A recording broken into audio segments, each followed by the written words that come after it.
नमस्कार, मैं हूं हिबा जावेद और आप देख रहे हैं गुलिस्तान न्यूज। वक्त हो चला है टॉप 100 का, तो शुरू करते हैं बिना किसी देरी के। प्रधानमंत्री नरेंद्र मोदी ने आज भारत और बांग्लादेश के बीच बने मेट्रो सेतु का लोकार्पण किया है। इस दौरान पीएम त्रिपुरा राज्य में कुछ इंफ्रास्ट्रक्चर प्रोजेक्ट्स का उद्घाटन और शिलान्यास भी करेंगे। ये सेतु त्रिपुरा राज्य की फेनी नदी पर बना है। फेनी त्रिपुरा और बांग्लादेश के बीच बहने वाली एक नदी है। इसके उद्घाटन के बाद बांग्लादेश और भारत के बीच कनेक्टिविटी में भारी वृद्धि होगी। मैत्री सेतु दोनों देशों के बीच मजबूत होते संबंधों को प्रदर्शित करता है। ये पुल दोनों देशों के बीच के व्यापारिक संबंधों और लोगों को आगमन कर सरल करने में बहुत बड़ी भूमिका निभाने वाला है। आज से संसद अपने पुराने वक्त के हिसाब से चलेगी, यानी लोकसभा और राज्यसभा दोनों ही अपने वक्त पर सुबह 11 बजे से शाम 6 बजे तक काम करेगी। बीते दिन संसद में कांग्रेस की ओर से पेट्रोल डीजल के बढ़ते दामों का मुद्दा उठाया गया था। इसी पर आज भी विपक्ष की ओर से हंगामा किया जा सकता है।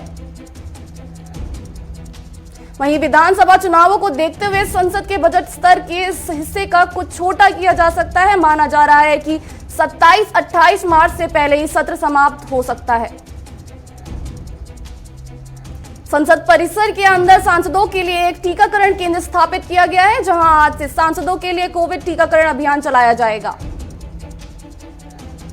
सीएम ममता बनर्जी आज चुनाव लड़ने की घोषणा के बाद पहली बार नंदीग्राम पहुंचेंगी। ममता बनर्जी यहां पर टीएमसी कार्यकर्ताओं के साथ बैठक करेंगी और फिर चुनाव प्रचार की शुरुआत करेंगी। ममता 10 मार्च को नामांकन पत्र दाखिल करेंगी। सूत्रों के मुताबिक आज घोषणा पत्र जारी होने के बाद ममता नंदीग्राम के लिए रवाना होंगी और अगले दिन नामांकन पत्र दाखिल करेंगी। बीजेपी प्रत्याशी शुभेंद्र अधिकारी 12 मार्च को अपना नामांकन पत्र दाखिल करेंगे। नामांकन पत्र दाखिल करने के दौरान उनके साथ स्मृति ईरानी और मिथुन चक्रवर्ती मौजूद रह सकते हैं। टीएमसी को एक बड़ा झटका लगा है। पार्टी के 5 विधायक सोनाली गुहा, दीपेंद्र विश्वास, रविंद्रनाथ भट्टाचार्य, जाटू लहिड़ी बीजेपी में शामिल हो गए हैं। दिल्ली विधानसभा में आज वित्त मंत्री मनीष सिसोदिया ने आज बजट पेश किया। दिल्ली में इस साल के लिए 69,000 करोड़ रुपए का बजट पेश किया गया है। पश्चिम बंगाल के कोलकाता में स्टैंड रोड पर न्यू कोलघाट बिल्डिंग का 13वीं मंजिल पर आग लग गई। इस दर्दनाक हादसे में एएसआई समेत 9 लोगों की मौत हो गई है। आग की चपेट में आकर मरने वालों में 4 फायर फाइटर और 3 पुलिसकर्मी भी शामिल हैं। फिलहाल अभी तक आग लगने का कारण पता नहीं लगा है। आग के कारण इमारत में मौजूद ईस्टर्न रेलवे के कार्यक्रम में पैसेंजर रिजर्वेशन सर्विस का सर्वर ठप हो गया है। सर्वर डाउन होने के कारण पूर्वी भारत में कंप्यूटराइज्ड टिकट बुकिंग प्रभावित हुई। रेल मंत्री पीयूष गोयल ने इस घटना पर शोक जाहिर करते हुए रेलवे की तरफ से राज्य सरकार को हर संभव मदद की आश्वासन दिया है। साथ ही रेलवे ने हादसे की उच्चारण जांच की आदेश दिया है। पीएम मोदी ने इस घटना पर दुख व्यक्त किया है। साथ ही हादसे में मरने वालों के परिजनों को 2 लाख रुपए एवं घायलों को 50,000 रुपए की मदद देने का ऐलान किया है। वहीं घटना स्थल पर पहुंची सीएम ममता बनर्जी ने कहा है कि यह बहुत दुखद है। ममता ने मृतकों पर परिजनों को 10-10 लाख रुपए और परिवार के एक सदस्य को नौकरी का ऐलान किया है। ममता बनर्जी ने कहा है कि जिस बिल्डिंग में आग लगी है वो रेलवे की है। ममता ने कहा है कि रेलवे ने बिल्डिंग का नक्शा उपलब्ध नहीं कराया है। उत्तराखंड में बीजेपी की सियासत एक बार फिर करवट ले रही है। बीजेपी के केंद्रीय नेतृत्व ने मुख्यमंत्री त्रिवेंद्र रावत को अचानक दिल्ली तलब और प्रदेश की सियासी धड़कन बढ़ा दी है। बीजेपी के कई विधायकों की नाराजगी के चलते सीएम त्रिवेंद्र सिंह की कुर्सी पर संकट मंडराता नजर आ रहा है। हालांकि त्रिवेंद्र अपने हाथों से सत्ता की कमान छोड़ेंगे कि नहीं, ये तस्वीर साफ नहीं है। उत्तराखंड के नए मुख्यमंत्री की रेस में राज्यसभा सांसद अनिल बलूनी, नैनीताल से लोकसभा सांसद अजय भट्ट और मंत्री सतपाल महाराज के नाम आगे चल रहा है। सीएम योगी अपने 2 विकासीय बुंदेलखंड दौरे के दौरान आज झांसी में रहेंगे। इस दौरान सीएम योगी क्षेत्र के 6 जनपदों को दौरा करेंगे, लेकिन सबसे ज्यादा समय 21 घंटे झांसी में बिताएंगे। देश में चल रहे किसान आंदोलन के बीच आज संयुक्त मोर्चा की बैठक होगी। इस दौरान आंदोलन को तेज करने पर रणनीति का फैसला हो सकता है। दिल्ली की एक अदालत किसानों के प्रदर्शन से जुड़े टूल किट मामले में आरोपी निकिता जैकब की अग्रिम जमानत पर आज सुनवाई करेगी। पंजाब के विधायक सुखपाल सिंह खेरा के चंडीगढ़ सेक्टर 5 स्थित आवास पर आज सुबह ईडी ने छापा मारा। जानकारी के अनुसार ये छापा मनी लैंडिंग के आरोप में पड़ा है। कर्नाटक में एसीबी ने आय से अधिक संपत्ति के मामले में 9 अधिकारियों के खिलाफ 28 जगहों पर छापेमारी की है। कांग्रेस नेता राहुल गांधी ने कहा है कि ज्योतिरादित्य सिंधिया मुख्यमंत्री बन गए होते अगर वो कांग्रेस के साथ रहे होते, लेकिन सिंधिया बीजेपी में बैकबेंचर बन गए हैं। राहुल गांधी ने कहा कि सिंधिया के पास कांग्रेस कार्यकर्ताओं के साथ काम कर रहे संगठन के मजबूत करने के विकल्प था। सिंधिया कांग्रेस में रहकर ही सीएम बन सकते थे।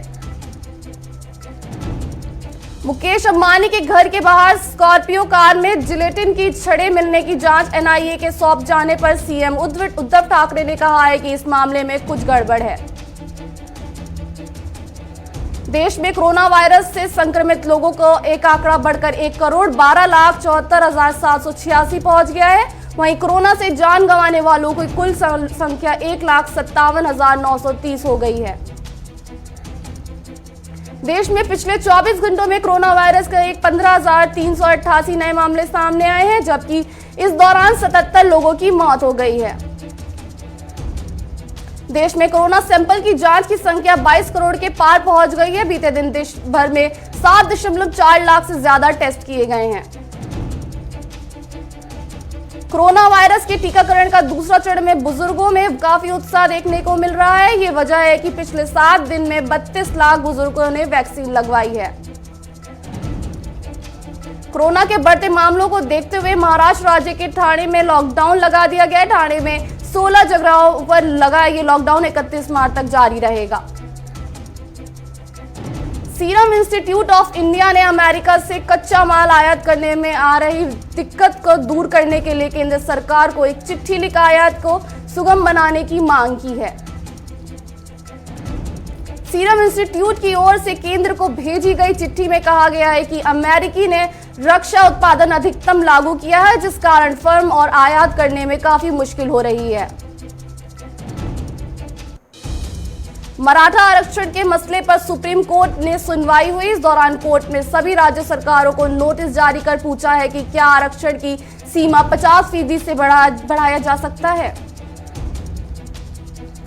जम्मू कश्मीर में मौसम ने फिर करवट बदली है। कश्मीर में बारिश और बर्फबारी से दिन में तापमान से सामान्य 5 से 8 डिग्री तक गिरावट आई है। मौसम विभाग ने 11-12 मार्च को जम्मू और कश्मीर के कुछ हिस्सों में बादलों के गरजने के और तेज हवाओं के साथ बारिश की चेतावनी दी है। आज भी कुछ हिस्सों में बारिश के आसार हैं। भरतपुर में पूर्व मुख्यमंत्री वसुंधरा राजे को दिवसीय दौरे के बाद हेलीकॉप्टर से पुलिस लाइन पहुंची, जहां गणमान्य लोगों के गर्मजोशी से उनका स्वागत किया। राजस्थान के कोटा में नाबालिग युवती के साथ 6 बदमाशों ने गैंगरेप किया। पुलिस ने 3 आरोपी को गिरफ्तार कर लिया है, वहीं 3 अभी हिरासत में हैं। राजस्थान में निजी विद्यालयों के हितों और अधिकारों की रक्षा के लिए स्कूल एजुकेशन वेलफेयर एसोसिएशन ने स्तरीय प्रतिनिधि सम्मेलन का आयोजन किया। दौरे हत्याकांड मामले में 5000 का एक और इनामी मुलजिमों को पुलिस ने पकड़ लिया है। कर्नाटक के कोलेगाल में किसान संगठन के कार्यकर्ताओं ने काली पट्टी बांधकर केंद्र सरकार का विरोध किया। यूपी के बागपत में एक युवक को बाइक सवार 2 बदमाशों ने गोली मार दी। पुलिस जांच में जुटी है। हरियाणा के कोसली में महिला के साथ एक युवक को छेड़छाड़ करने के मामले सामने आया है। पुलिस ने मामला दर्ज कर लिया है। पलवल में किसानों के धरना स्थल पर हजारों की संख्या में महिलाएं पहुंची हैं और अपने गीतों के माध्यम से तीनों कृषि कानूनों को रद्द करने की मांग कर रही हैं। हरियाणा में विधानसभा के बजट स्तर में विधायक किरण चौधरी के बाद विधायक सीमा त्रिपुरा नैना चौटाला भी विशेष कार्यवाही के दौरान स्पीकर बनी।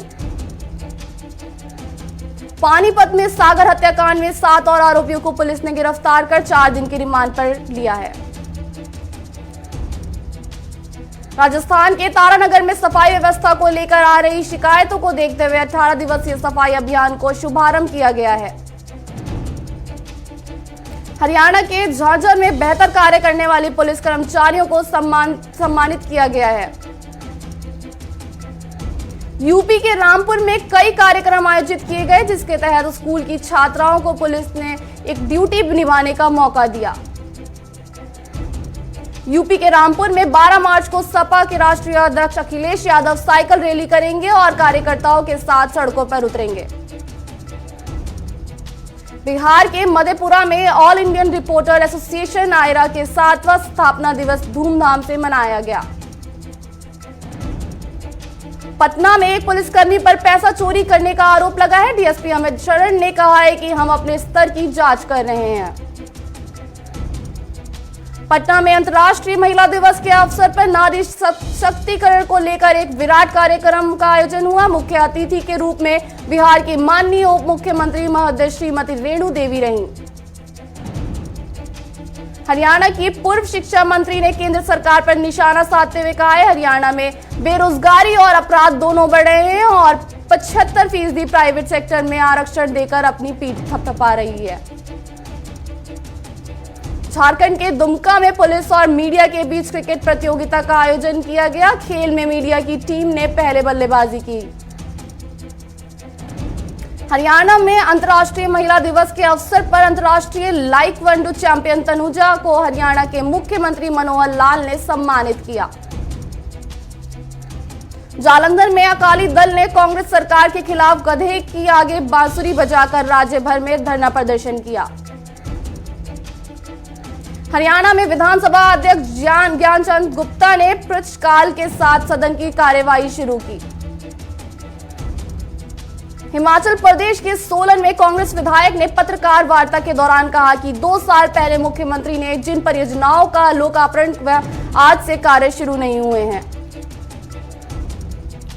राजस्थान के जालौन में एक अध्यापिका विजय लक्ष्मी राजपुरोहित को शिक्षा के क्षेत्र में अहम योगदान देने के लिए 2020 राष्ट्रीय मदर टेरेसा अवार्ड से सम्मानित किया गया है। राजस्थान के कोटा में नाबालिग युवती के साथ कुछ दरिंदों ने गैंगरेप की वारदात अंजाम दिया है। पुलिस मामले की जांच कर रही है। राजस्थान के चूरू में रॉयल एसआर के पब्लिक स्कूल में 15 महिलाओं को उल्लेखनीय कार्य करने के लिए प्रशंसित पत्र प्रदान किया गया है। गुरुग्राम में आर्टेमिस अस्पताल में अंतर्राष्ट्रीय महिला दिवस धूमधाम से मनाया गया। इस मौके पर नेशनल ऑटोक्रॉस चैंपियन रही डॉक्टर बानी यादव भी मौजूद रहीं। मध्य प्रदेश के बालघाट में महिलाओं को जन जागरूकता और इनके अधिकार कर्तव्य को लेकर एक कार्यक्रम का आयोजन किया गया। इसमें महिलाओं के अधिकार के बारे में बताया गया। यूपी के सिद्धार्थनगर में पहली महिला रिपोर्टिंग चौकी का शुभारंभ हुआ। इसका शुभारंभ विधायक राघवेंद्र प्रताप सिंह ने किया। सिद्धार्थनगर में आंगनबाड़ी कर्मियों से जिले के कलेक्ट्रेट परिमल के अपनी विभिन्न मांगों की लेकर 3 दिवसीय धरना प्रदर्शन किया। सेंसेक्स 465 अंकों की बढ़त के साथ 50,906.40 पर कारोबार कर रहा है। वहीं निफ्टी 142 अंकों पर 15,098.65 पर ट्रेंड कर रहा है। पेट्रोल डीजल के दाम में कोई बदलाव नहीं हुआ है। पेट्रोल 99.17 रुपए और डीजल 81.47 रुपए पर बिक रहा है। जल्दी आपको 3 कंपनियों के आईपीओ में पैसा लगाने का मौका मिलेगा। इसमें से आईपीओ इसी हफ्ते जबकि 2 सोमवार को खुलेंगे। साथ ही आपको बता दें कि लक्ष्मी ऑर्गेनिक और क्रॉफ्ट्समैन ऑटोमेशन के इशू 15 से खुलेगा और 17 मार्च को बंद होगा। वही अनुपम रसायन 12 को खुलेगा। चालू वित्त वर्ष में बैंकों ने दिसंबर तिमाही तक 1.15 लाख करोड़ रुपए के कर्ज को राइट ऑफ किया है। ये जानकारी बजट स्तर के वित्त राज्य मंत्री अनुराग सिंह ठाकुर ने लोकसभा में दी है। आप आरडी के जरिए बच्चों की पढ़ाई या शादी के लिए आसानी से पैसा जुटा सकते हैं। आरडी के तहत आप छोटी छोटी सेविंग करके बड़ी रकम तैयार कर सकते हैं। सरकारी कोयला कंपनी कोल इंडिया के बोर्ड ने मौजूदा वित्त वर्ष में जनवरी के तक कोयला खनन के 32 परियोजनाओं को मंजूरी दी है। कोयला कंपनी 2023 से लेकर 2024 तक 1 अरब टन कोयले की उत्पादन क्षमता हासिल करने के लिए इन खनन परियोजनाओं में लगभग 47,300 करोड़ रुपए का निवेश दे सकती है। 10 मार्च से मुंबई के छत्रपति शिवाजी महाराज इंटरनेशनल एयरपोर्ट का टर्मिनल 1 फिर से खोल दिया जाएगा। इससे डोमेस्टिक फ्लाइट उड़ान भरेंगी।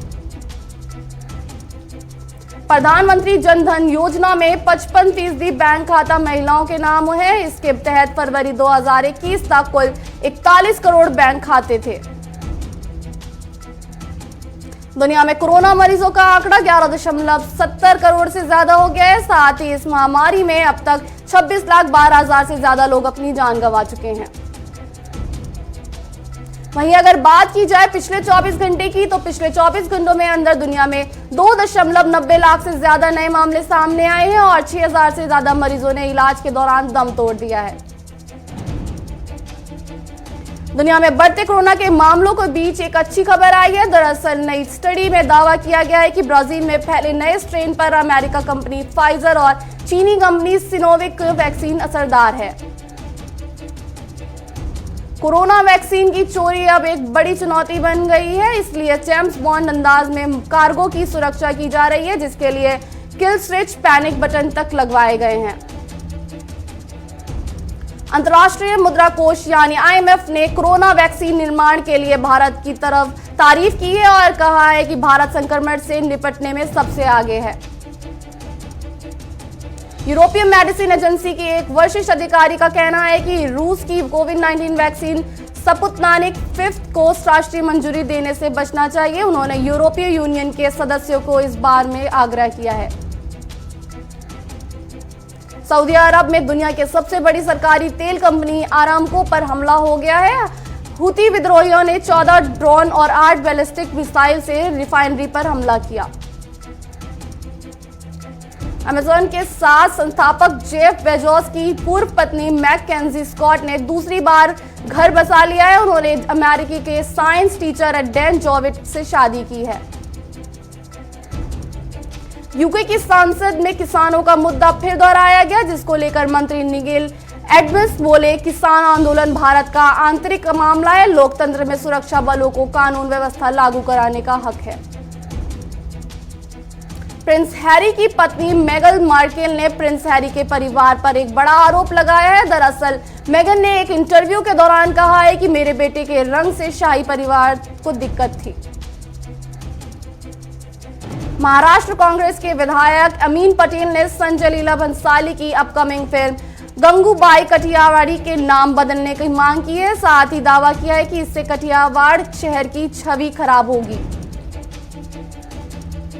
नारकोटिक्स कंट्रोल ब्यूरो ने अभिनेता सुशांत सिंह राजपूत को कथित रूप से ड्रग्स सप्लाई करने वाले पेडलर को गोवा से गिरफ्तार किया है। इसके साथ ही 2 विदेशी नागरिक भी पकड़े गए हैं। विद्या बालन को उनके वजन के चलते काफी आलोचना का सामना करना पड़ा है। एक इंटरव्यू में विद्या ने अपना दर्द बयां किया और बताया कि कैसे उनका वजन राष्ट्रीय मुद्दा बन गया था। नवाजुद्दीन सिद्दीकी की पत्नी आलिया ने तलाक की अर्जी वापस ली। बोली, बच्चों के लिए मैं अपनी खुशी और सोच में भी समझौता करने के लिए तैयार हूं। अजय देवगन और संजय लीला भंसाली के द्वारा नया प्रयोग किया जा रहा है। दरअसल अजय और संजय फिल्म गंगूबाई कठियावाड़ी में करीम लाला के गेटअप और डायलॉग के बिल्कुल सिंपल रख रहे हैं। विजय हजारे ट्रॉफी में गुजरात और कर्नाटक टीम ने सेमीफाइनल में जगह पक्की कर ली है। कर्नाटक के लिए कप्तान रविकुमार समर्थ ने 192 और ओपनर देवत पडिक्कल ने 101 रन की पारी खेली। भारतीय महिला टीम को वुमेन्स के डे के मौके पर बीसीसीआई ने एक तोहफा दिया। बीसीसीआई सचिव जय शाह ने ऐलान किया है कि इस साल के आखिर में महिला टीम एक टेस्ट मैच खेलेंगी। भारत और न्यूजीलैंड के बीच वर्ल्ड टेस्ट चैंपियनशिप का फाइनल लॉर्ड्स में नहीं बल्कि साउथहैम्पटन के एजेंसबाउ स्टेडियम में खेला जाएगा। फाइनल 18 जून से 22 जून के बीच खेला जाएगा। यूरोपीय टूर के अंतिम मैच में भारतीय पुरुष टीम ने ग्रेट ब्रिटेन को 32 से हराकर जीत 7 दौरे का समापन किया है। इस दौरे पर भारतीय टीम के ब्रिटेन और जर्मनी के साथ 2-2 मैच खेले।